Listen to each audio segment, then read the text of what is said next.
And the world's greatest conspiracy theory with more than 500,000 websites? At number 1, it's mind control.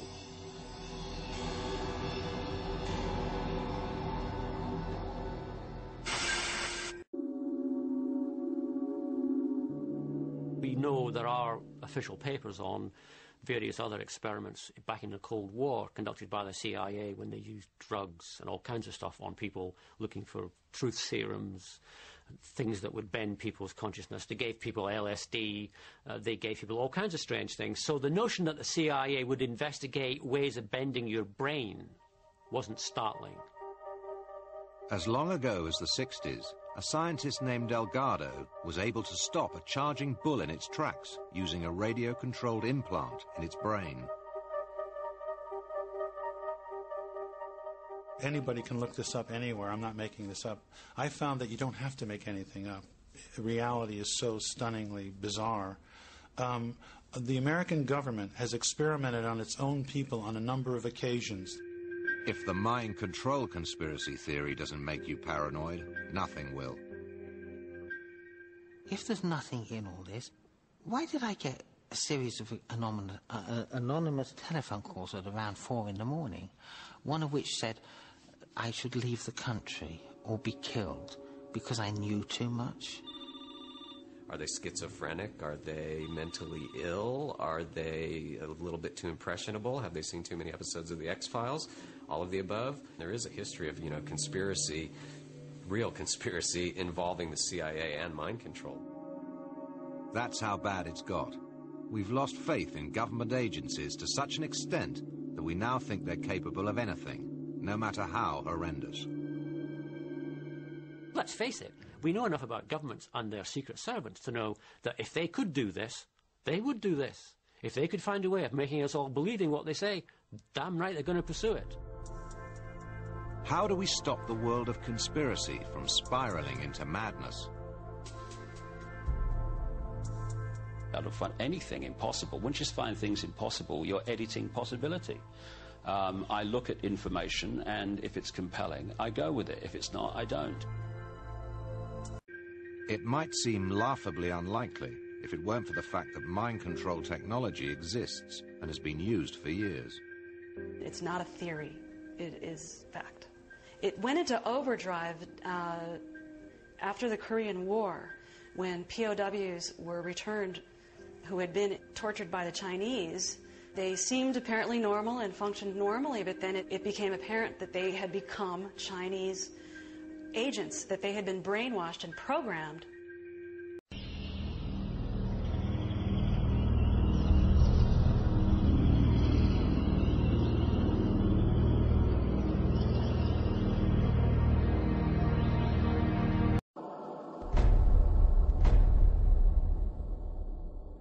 In covertly recorded off-air transmissions from the Bush-Clinton presidential election campaign in the 1990s, we can see that Bill Clinton was nothing more than a puppet to the puppet masters which placed him in the White House.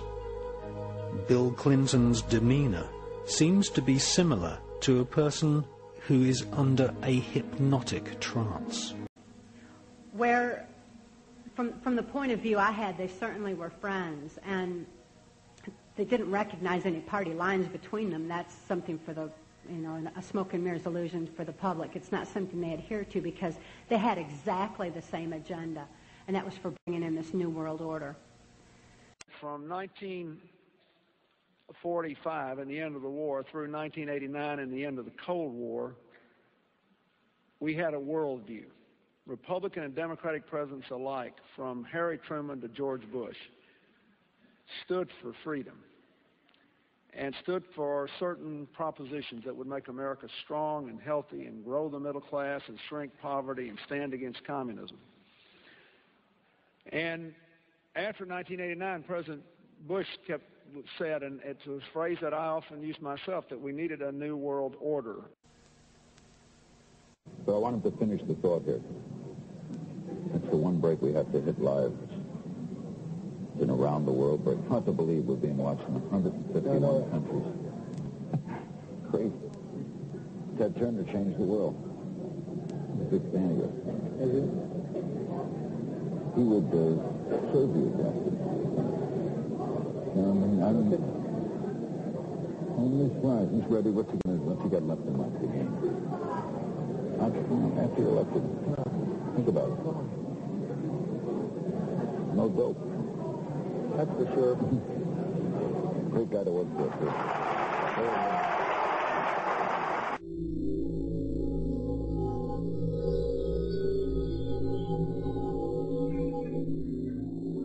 Remember that every single man, woman, and child in the state of South Carolina awakens to a freer, safer world because of George Bush.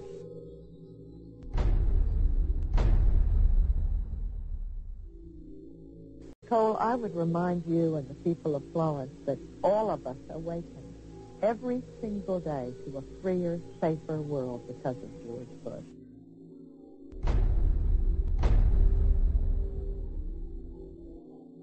They themselves awaken every single day to a freer, safer world because of George Bush. You're lying. I'm not lying. He was really on the bus? I said it might have been on the bus. I don't know. That's like a new movie and stuff. Baby, that movie is... I watched it fucking 4 months ago on DVD. Where have I been? Where have I been? Where have I been? At this point, Edward Bernays was living in New York. In the 1920s, he had invented the profession of public relations and was now one of the most powerful PR men in America. He worked for most of the major corporations and advised politicians, including President Eisenhower. Like his uncle Sigmund, Bernays was convinced that human beings were driven by irrational forces. The only way to deal with the public was to connect with their unconscious desires and fears. Bernays argued that instead of trying to reduce people's fear of communism, one should actually encourage and manipulate the fear, but in such a way as it became a weapon in the Cold War. Rational argument was fruitless. What my father understood about groups is that they are manipulable, they're malleable, and that you can tap into their deepest desires or their deepest fears and use that to your own purposes. As a layperson, perhaps you can enlighten me. What therapeutic effect would the type of experiment that I just described have on a patient? Well, the therapeutic effect would be indirect. Was this patient aware that she was being given LSD? Yes, I mean, they were told that they would be given some medications, and they should have... Specifically LSD? Well, we told them, I don't think that they would have even known what LSD was then at the time. They were told that they were going to they would be given some medications which might make them feel worse. Dr. Monroe, what do you think the Army Chemical Corps was looking for in all of this testing? They were looking for an incapacitating agent. Hypnosis, isolation, and deprivation of sleep. Army documents obtained by ABC News refer to this interrogation as conventional. Despite this severe questioning, Army intelligence was getting nowhere with Thornwell, and it was decided to slip him LSD. By far, the most chilling experiments we have uncovered took place at this Gothic estate known as Ravenscrag, halfway up Mount Royal in Montreal. It now houses the Allen Memorial Institute of Psychiatry of McGill University. It was here that the CIA funded a series of experiments, severe experiments, the details of which have never been made public. A joint investigation by John Marks and ABC News finds that this was the closest experimentation to brainwashing that has yet been disclosed. The work was done by the Institute's then director, Dr. Ewan Cameron.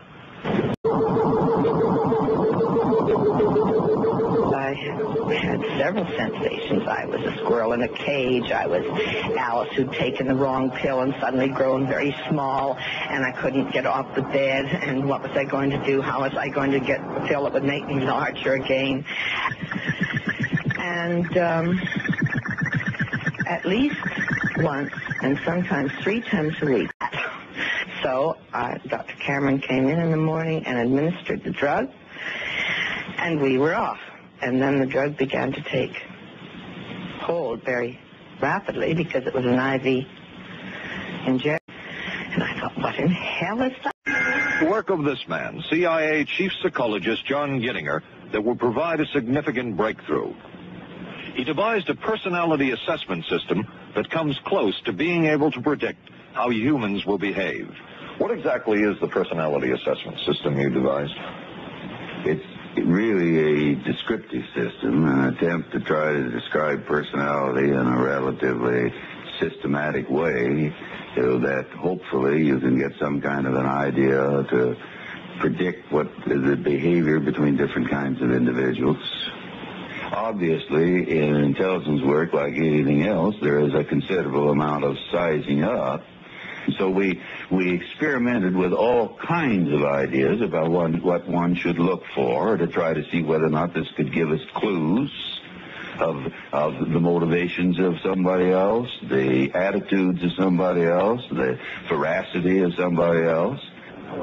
Gittinger's system had many uses in intelligence work. One was to draw personality portraits of world leaders.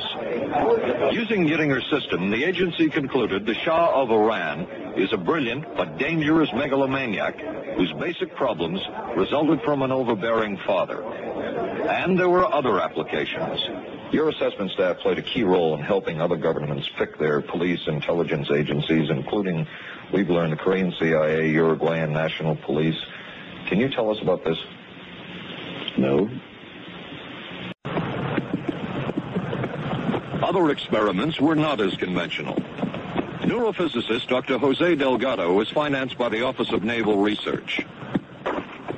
In this experiment, the bull is sedated. Electrodes are implanted in its brain. Delgado transmits an electronic impulse to the center of the bull's brain. Delgado has remote control of the animal. Recently released CIA documents refer to the feasibility of remote control of animals, and that special investigations will be conducted toward the application of selected elements of these techniques to man.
So now that you've seen where bananas come from before they reach your table, our journey to Banana Land is ended.